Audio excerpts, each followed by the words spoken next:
मेरे पास jobs already थी, लेकिन जो एक डिज़ायर थी कि नहीं मुझे लोगों के लिए काम करना है, मुझे सोसाइटी में काम करना है, जैसे आईएएस या आईपीएस जैसा प्लेटफ़ॉर्म देती है।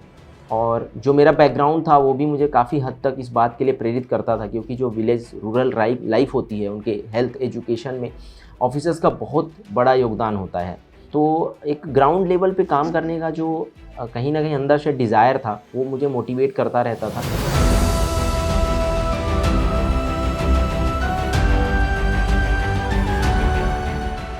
मेरा नाम उमेश गुप्ता है।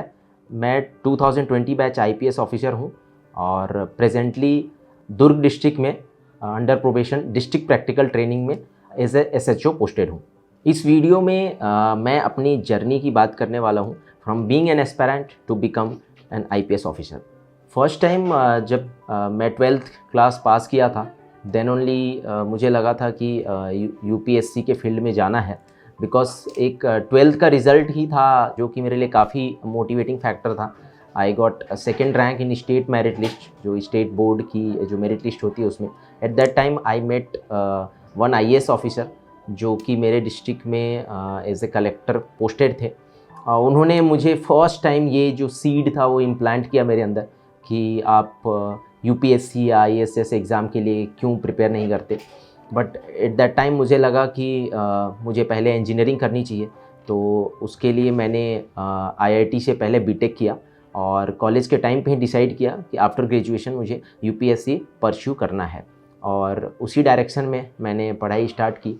चूँकि इस एग्ज़ाम में काफ़ी सारी अनसर्टेनिटीज़ होती हैं, कोई भी चीज़ निश्चित नहीं होता है, इसलिए पहले मैंने सोचा कि जॉब किया जाए और साथ में प्रिपरेशन कंटिन्यू किया जाए। तो मैंने अपना सारा प्रिपरेशन जो है वो जॉब के साथ ही किया, हालांकि बीच में लीव्स ले लेता था, बट ये था कि जॉब करते करते छुट्टियों के साथ मैंने तैयारी की और अपने सेकेंड अटैम्प्ट में ही मुझे 179th रैंक हासिल हुआ। और उस ईयर मैंने Indian revenue service income tax join किया था। उसके बाद फिर से मैंने ड्रॉप किया, 1 साल की लीव ली और वापस से एग्ज़ाम दिया, और 2019 एग्ज़ाम के थ्रू मुझे 162 रैंक हासिल हुई और उसके थ्रू मैंने आईपीएस ज्वाइन किया। मैं थोड़ा अपने बैकग्राउंड के बारे में बताना चाहूँगा। कई सारे एस्पायरेंट्स का क्वेश्चन रहता है कि अगर आपकी स्कूलिंग हिंदी मीडियम से हुई हो तो आप कैसे इंग्लिश मीडियम में भी एग्ज़ाम लिख सकते हैं।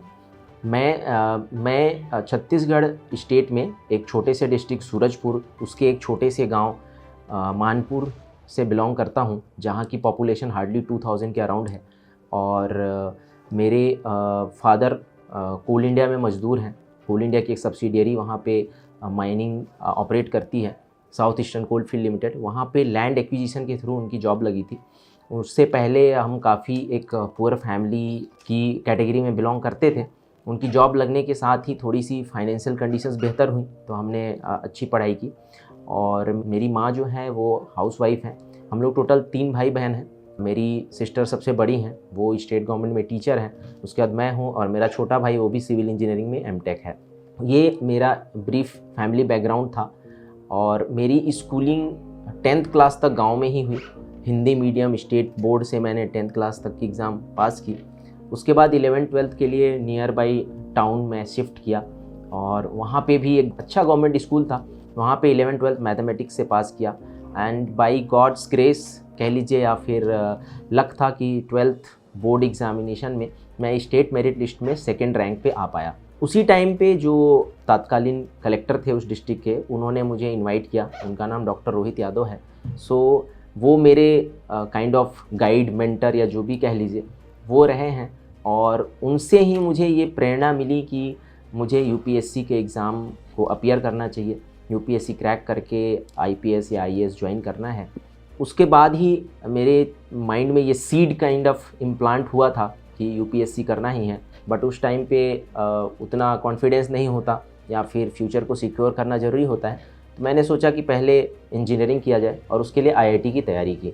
आईआईटी की तैयारी की और उसके थ्रू आईआईटी बीएचयू वाराणसी से इलेक्ट्रिकल इंजीनियरिंग में बीटेक किया। साथ ही 3rd ईयर से मैंने अपना प्रिपरेशन स्टार्ट किया। चूँकि मैं हिंदी मीडियम का स्टूडेंट रहा था 12th क्लास तक, इवन आईआईटी जेईई का एग्ज़ाम भी हिंदी मीडियम से दिया था, तो मुझे बहुत सारी समस्याएं होने लगी, स्पेशली उन सब्जेक्ट्स को पढ़ने में जो नॉन टेक्निकल थे, जैसे ह्यूमैनिटी के सब्जेक्ट्स हैं और जनरल स्टडी में सारे ह्यूमैनिटी के सब्जेक्ट्स होते हैं, हिस्ट्री, ज्योग्राफी, वो सब मैंने हिंदी माध्यम में उनकी पढ़ाई कर रखी थी। तो मेरे लिए सबसे बड़ा चैलेंज था कि पहले इंग्लिश सीखना या अपने आप को, अपनी वोकेबलरी को इतना स्ट्रॉन्ग बनाना कि मैं इस एग्ज़ाम को इंग्लिश मीडियम से लिख सकूं, क्योंकि मेरा इलेक्ट्रिकल इंजीनियरिंग था, वो इंग्लिश में ही लिखना था। और जब एग्ज़ाम देना स्टार्ट किया था तो उस समय जीएस और ऑप्शनल सब्जेक्ट दोनों को आपको सेम मीडियम ऑफ लैंग्वेज में लिखना होता था। इसी वजह से मैंने इंग्लिश मीडियम में एग्ज़ाम देने का डिसाइड किया और मुझे थोड़ा सा वक्त लगा, 1-2 साल का समय लगा इंग्लिश अच्छे से सीखने में। और उसमें सबसे ज़्यादा हेल्प की न्यूज़पेपर रीडिंग और यूट्यूब की वीडियोस ने। यूट्यूब में जो इंग्लिश में जो टीचर्स पढ़ाते हैं उनसे काफ़ी ज़्यादा वोकेबलरी आपकी इम्प्रूव हो जाती है। ये तो मेरा जर्नी था from being a IIT graduate to getting into this UPSC kind of एक फ्रेमवर्क में। उसके बाद मेन प्रिपरेशन स्टार्ट होती है।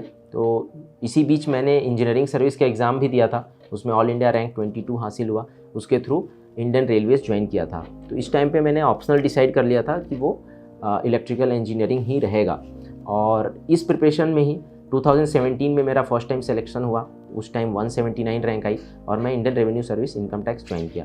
उसके बाद 2019 में फिर से एग्ज़ाम दिया और अगेन 162 रैंक आई और उसके थ्रू मैंने आईपीएस 2020 बैच में ज्वाइन किया। ये मेरी जर्नी रही यूपीएससी की, जो फाइनली 2019 एग्ज़ाम पे आके एंड हुई और मैं फाइनली आईपीएस अपने होम कैडर छत्तीसगढ़ में as a 2020 batch IPS officer posted हूँ। बेसिकली वो जो एक आपके अंदर डिज़ायर होती है ना कि आप क्या करना चाहते हैं। चूँकि मैं आईआईटी से ग्रेजुएट था तो मेरे पास जॉब्स ऑलरेडी थी। जैसा मैंने बताया कि ऑल द टाइम मैं एम्प्लॉयड था, भले मैं leave without pay extraordinary leave लेके तैयारी करता था, जो कि हर जगह हर सर्विसेज में अलाउड रहता है। लेकिन जो एक डिज़ायर थी कि नहीं, मुझे लोगों के लिए काम करना है, मुझे सोसाइटी में काम करना है, जैसे आईएएस या आईपीएस जैसा प्लेटफॉर्म देती है। और जो मेरा बैकग्राउंड था वो भी मुझे काफ़ी हद तक इस बात के लिए प्रेरित करता था, क्योंकि जो विलेज रूरल लाइफ होती है उनके हेल्थ एजुकेशन में ऑफिसर्स का बहुत बड़ा योगदान होता है। तो एक ग्राउंड लेवल पे काम करने का जो कहीं ना कहीं अंदर से डिज़ायर था वो मुझे मोटिवेट करता रहता था। और बस इसके अलावा कुछ मैं सोचता ही नहीं था कि सिर्फ यही करना है। और चूँकि मेरे पास जॉब रहती थी हमेशा, तो मुझे लगता था ये तो है ही है और उसके आगे ट्राई करते हैं। बस ये ट्राई करने के चक्कर में जो है मैं अटेम्प्ट देता चला गया और फाइनली जब मुझे लगा कि नहीं, I have given enough to this exam, और उसके बाद मैंने इस प्रिपरेशन को क्लोज़ किया। सबका मतलब काफ़ी एक्साइटेड थे, स्पेशली पेरेंट्स तो खुश थे। पहले भी मैं सेलेक्ट हो चुका था, तो मतलब एक्साइटमेंट लेवल उतना नहीं था जितना फर्स्ट टाइम के सिलेक्शन पे होता है, बट सेटिस्फाइड थे कि एक मतलब मुकाम हासिल किया है, एक प्लेटफॉर्म हासिल किया है जहाँ से आप कुछ बेहतर कर सकते हैं, बहुत सारे लोगों को इंस्पायर कर सकते हैं। जब आप ऐसे छोटे बैकग्राउंड से आते हैं तो बहुत सारे लोग आपको देखकर इंस्पायर होते हैं, वो मुझे कहीं ना कहीं बहुत ज़्यादा सेटिस्फेक्शन देती है।